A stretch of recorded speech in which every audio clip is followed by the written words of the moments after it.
Hello and welcome to a Levi Trumbull special presentation. Today we are going to be laying out the events of July 22nd, 2021. It's a date that might not mean much to you, but for Punta Gorda, Florida resident Andrew Sheets, it's a day he'll probably never forget, because it's the day his abortion protest ultimately turned into a criminal conviction. And while it's fair to say that Andrew Sheets could very well be one of Florida's most controversial activists, demonstrating signage that is sometimes profoundly shocking, the question we aim to answer in today's special is whether or not Andrew Sheets was persecuted over his political speech. So what we're going to do is walk you through the timeline of events surrounding this incident and let you make that decision for yourself. So I think a good place to start would be to actually watch the body camera footage that was shot by Andy Sheets on the day in question. You will notice that I have muted most of the audio from the recording, and that is because the woman was blaring a bullhorn in the direction of Andy, and it makes a very loud and obnoxious noise, so I just muted that altogether. Thank you for not aborting.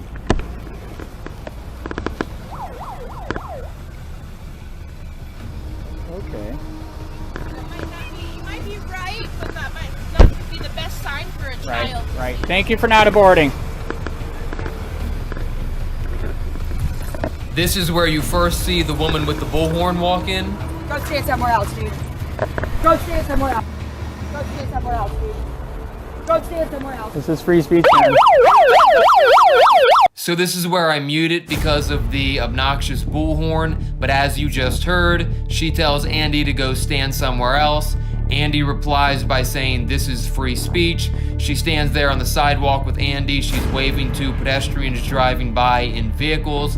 The bullhorn is extremely obnoxious. And then we have this guy right here who also confronts Andy wearing a blue shirt. They're talking about there's kids, get out of here, you're not welcome. They're going back and forth. The bullhorn is extremely loud and annoying. Are you? It's called a sidewalk. I can have free speech.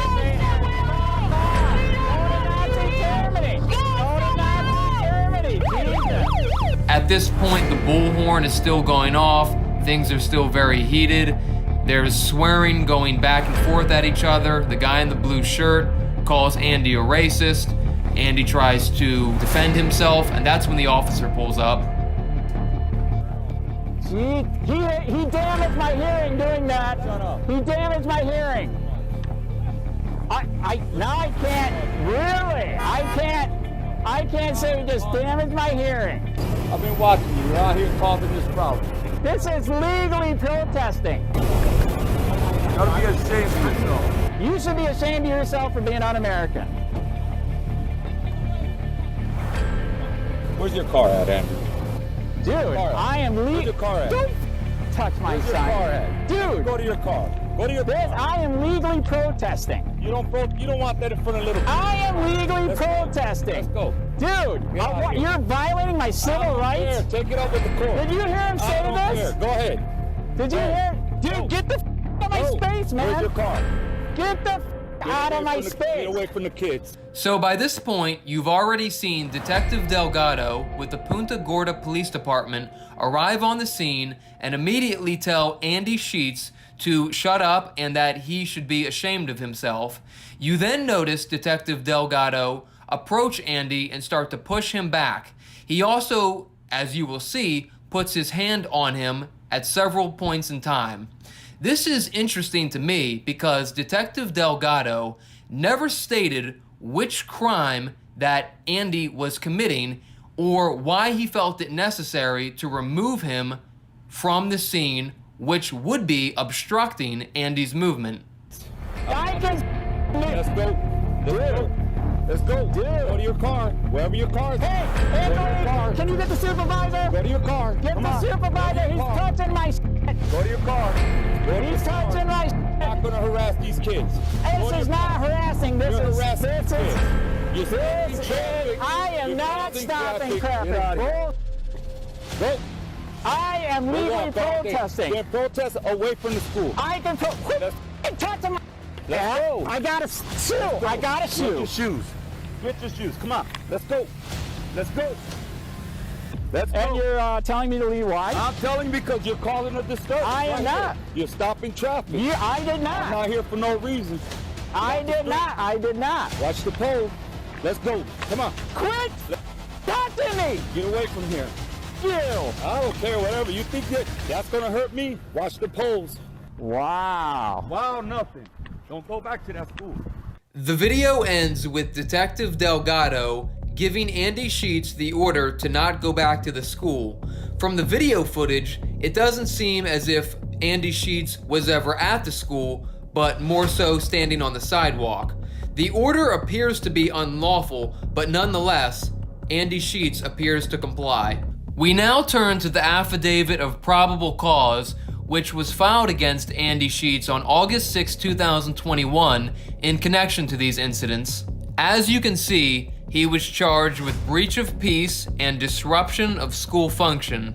Before we read more into the affidavit of probable cause, let's first define what these two charges mean under Florida law. In the state of Florida, somebody has breached the peace or committed disorderly conduct when somebody commits an act that is of nature to corrupt the public morals or outrage the sense of public decency, or affect the peace and quiet of persons who may witness them, or engages in brawling or fighting, or engages in such conduct as to constitute a breach of the peace or disorderly conduct. As for the charge that deals with the interference of an educational institution, that is defined as somebody knowingly attempting to disrupt or interfere with the lawful administration or functions of any educational institution, school board, or activity on school board property in the state. Turning to the affidavit of probable cause for Thursday, July 22nd, 2021.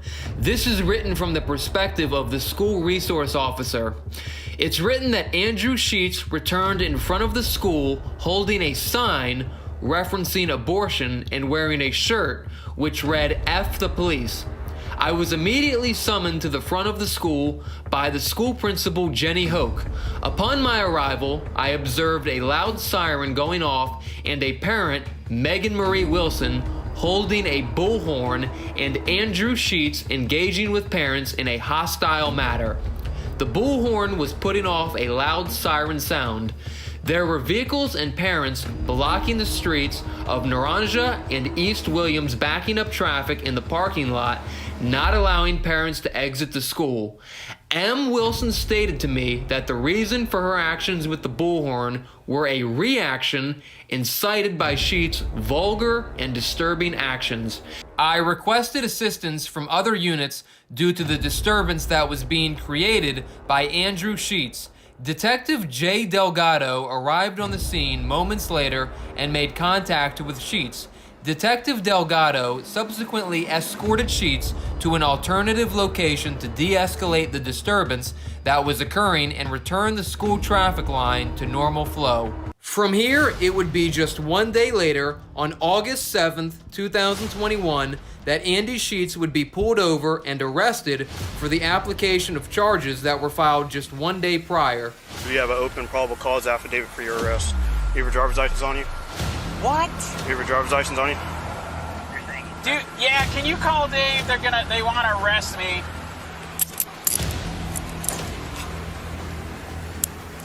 Do you want two cuffs? Yeah. I think you can squeeze in there. Left foot. All right. You want the windows down?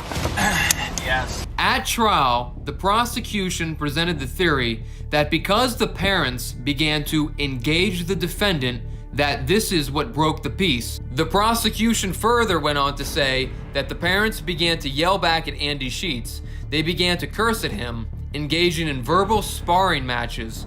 They further stated that the problem is that when parents begin to stop at the stop sign for extended periods of time, instead of turning onto the street and exiting, it creates a backlog of traffic. Interesting enough, the prosecution stated that Andy Sheets' profane, vulgar, disgusting words led to the interference and disruption of the normal school functions and, quote, incited Megan Wilson to breach the peace, seemingly admitting that Megan Wilson's behavior with the bullhorn was unlawful. But unlike Andy Sheets, Megan Wilson was never charged with a crime. The opening argument for the defense is as follows.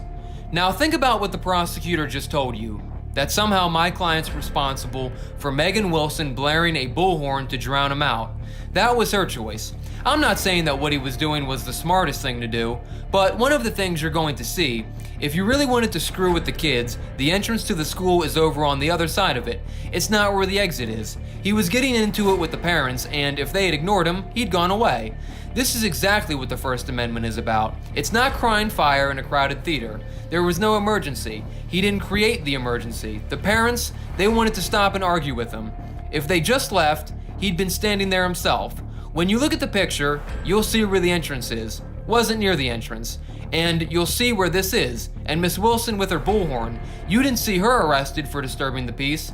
This is what the state wants to do, is allow the crowd to suppress his free speech rights.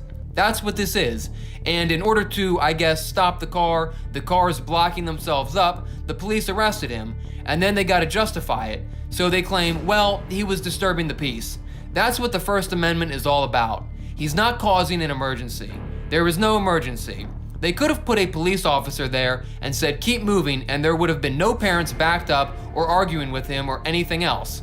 He got the reaction he was looking for from the parents. Don't let them tell you about the kids. The kids had no clue. They were over on the other side of the school. They were in the school. They're not dropping them off over on the exit lane. This delay of getting the kids in was due to the parents, not him. When you see the full story, when you hear the testimony, you'll see what I'm talking about. And I fully expect to ask you to acquit him of both charges. However, the defense's strategy would not pay off, as the jury found Andrew Sheets guilty on both counts. During sentencing, the judge made the following remarks. All right, at this time, Mr. Sheets, that having received the jury's verdict, they had made a determination that they believed that the way you were treating the parents at this particular school was of a nature to corrupt public morals or outrage the sense of public decency or affect what is indicated as the peace and quiet, which is to say, the physical safety of those parents.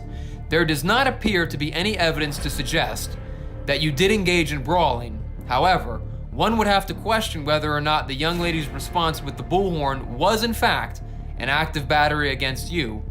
Given what was indicated on the video, where there was an indication that it was hurting your ears, which is a physical response by her against you in defense of herself and the way she was being treated by the words that you were using on the day in question, that is the classic breach of the peace where someone is so affected by words that they attack another person, and that is what she did.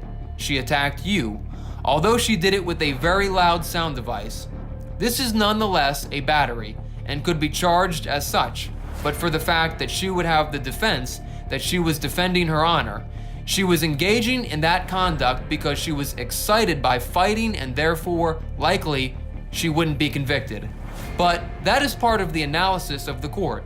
I don't think that the jury necessarily engaged in that deep analysis, but they certainly found that under the definitions provided to them, you had done something that was inappropriate by definition of our legislature. Given that you lack a prior record, I am going to grant your attorney's request on count 1, hold adjudication. You will be placed on a term of 6 months of probation, and as a result of your conduct, you will be required to do something that would benefit your community. As a matter of fact, you're going to be required to a total of 100 hours, 50 hours on count 1, 50 hours on count 2 of community service. Things that will benefit your community by helping some nonprofit, church, or charitable organization, by being a benefit to them for that amount of time over the course of this 12-month period. 6 months on count 1, plus court costs that apply in this case. Following his conviction, the state would go on to allege that Andy Sheets violated 4 conditions of his probation, 3 for firearms violations and 1 for posting content on YouTube which they say incited people to go to the school and protest. It's also worth mentioning that Andy Sheets filed his notice of appeal to the higher courts. And shortly thereafter, Andrew Sheets filed a lawsuit against Judge Peter Bell, who was the judge who presided over his case, for civil rights violations. This led Judge Peter Bell to recuse himself from having any further dealings on Andy Sheets' criminal case. In the lawsuit that Andy Sheets filed against Judge Peter Bell, he makes the following claims. The defendant subjected the plaintiff to the crushing weight and burden of the criminal justice system every day for 17 months, the length of time between when the plaintiff was arrested and is still being prosecuted. We are in the appeal process as we speak. And the defendant knowingly found plaintiff guilty of free speech on a public sidewalk. Defendant then told the plaintiff, "You can't have free speech there, but you can anywhere else." Defendant then told the plaintiff, "I want you to think about those bad words when you are doing your community service." And further, the defendant then made a plea offer that if the plaintiff stayed off of the internet and did not post any more stories of police, court, and government corruption, he would not jail the plaintiff for VOP violation. The plaintiff is an independent reporter for 10 years. Plaintiff declined the offer.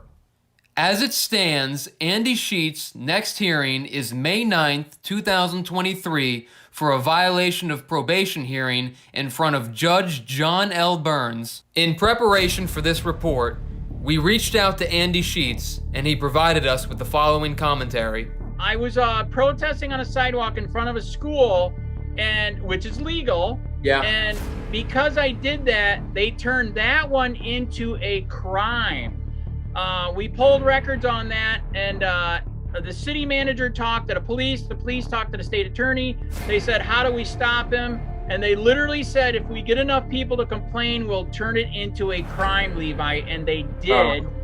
They charged me with disturbing the peace, messing with administrative duties. Levi, I can't believe it. We lost that case. Because it had to do with, you think there was school-age children involved in that factor? That is what they're claiming. Here's what's interesting, Levi. Levi, I was at the exit of the school in the morning when they already dropped off the kids. So I was there for parents. I was protesting the ban, on free speech. And I was there for the parents, and I was protesting our schools down here, because if you saw our schools down here, Levi, they're like jails and prisons. They got fences all the way around. They got barbed wire, cops, dogs. It's really sad. Yeah. What was so in particular that day? What was your message? You said was for the parents. I understand that, but what was it in relation to the schools? Did an abortion protest at the school, and I had dead babies all over the sign, and I had abortion. I was adopted. I was almost aborted. I found my mother later in life. Yeah. And I was almost aborted, literally. So I believe in life because I was almost killed. And I did an abortion protest at the school. Okay. And again, they lost their friggin' minds. I had one of the best lawyers in Southwest Florida, and even he couldn't believe the railroad that I was on. So the prosecutor told the jury that there's counter protesters there for that last one on the abortion. So they told the jury that the counter protesters had a bullhorn, and they said that the counter protesters were committing disturbing the peace, but since I incited them to do it, I was guilty. At this point, the District Court of Appeals for the state of Florida's 2nd District is going to be the only courthouse that has the jurisdiction to preside over Andrew Sheets' criminal case. Andrew Sheets is hopeful that his convictions will be overturned. That is all the time we have for today's special. Thank you for tuning in, and we will catch you the next time.